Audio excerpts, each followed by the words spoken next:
రేవంత్ రెడ్డిపై ఆగ్రహం వ్యక్తం చేసిన మున్సిపల్ అధ్యక్షులు పల్లె వంశీకృష్ణ గౌడ్ సిద్దిపేట జిల్లా దుబ్బాక పట్టణంలో మీడియా సమావేశం నిర్వహించిన మున్సిపల్ అధ్యక్షులు పల్లె వంశీకృష్ణ గౌడ్ ఈ సందర్భంగా వారు మాట్లాడుతూ కేసీఆర్ పాలనలో తెలంగాణ రాష్ట్రం సుభిక్షంగా ఉండేది. నిన్నటి రోజున సిద్దిపేటకు వచ్చిన ముఖ్యమంత్రి రేవంత్ రెడ్డి అవాకులు చివాకులు బీఆర్ఎస్పై మాట్లాడడం, మాజీ మంత్రి హరీష్ రావుపై మాట్లాడడం సరికాదని హెచ్చరించారు. తెలంగాణ ముఖ్యమంత్రి రేవంత్ రెడ్డి గారికి మతి భ్రమించి మాట్లాడుతూ తెలంగాణ ప్రాంతంలో సిద్దిపేటలో చూసి అభివృద్ధిని చూసి ఓర్వలేక, సిద్దిపేట జిల్లా అభివృద్ధిని చూసి ఓర్వలేక నోటికొచ్చినట్టు తెలంగాణ ప్రాంత రైతులకు నోట్ల మట్టి కొట్టే విధంగా మాట్లాడుతున్నాడు.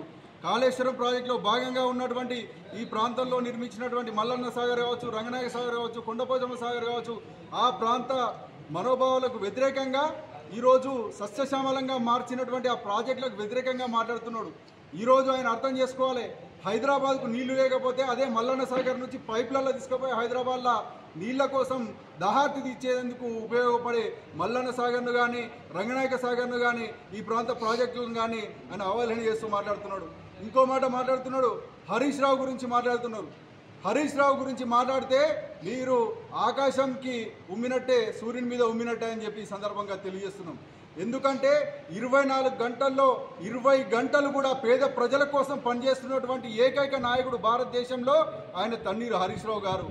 లాయిష్యాన్ని ఉండే ఆయన పరిస్థితి మేకపోతు గాంభీర్యంగా ఎవరో ప్రభుత్వాలు కూలగొడతారు, ఖబర్దారులని ఇదే అని అదని డైవర్ట్లు చేసి డైవర్ట్ రాజకీయాలు చేస్తున్నాడు. ఈ సందర్భంగా గుర్తుంచుకోవాలి, కాంగ్రెస్ పార్టీ పరిపాలన 3 రోజుల్లో 3 నెలలనే ప్రజలందరికీ ముక్కులకు వచ్చింది. కరువు కనిపిస్తున్నది. చెప్పిన హామీలు ఎవ్వి కూడా నెరవేర్చలేదు. సౌభాగ్యలక్ష్మి అంటే 2,500 ఇంటింటికి ఇస్తాను ఇవ్వలేదు.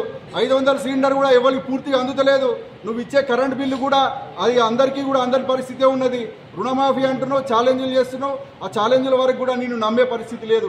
ఈ రకంగా ఏ రకమైన హామీలు కూడా నువ్వు నెరవేర్చలేదు. ఇంకా పూర్తి స్థాయిలో 6 గ్యారంటీలను 6 గ్యారంటీల 6 36 గ్యారంటీలు ఉన్నాయి. అది కాకుండా ఉన్నటువంటి 420 హామీలు ఉన్నాయి. ఇవన్నీ నెరవేర్చి నువ్వు ప్రజలను ఓట్లు అడగాలి. ఆ ప్రజలను నువ్వు మర్చిపోయే విధంగా ఉండాలని చెప్పేసి ఈ ప్రాంతానికి వచ్చి మా ప్రాంత నాయకులను విమర్శిస్తే ఊకునే లేదని తెలియజేస్తున్నాం. అంతేకాకుండా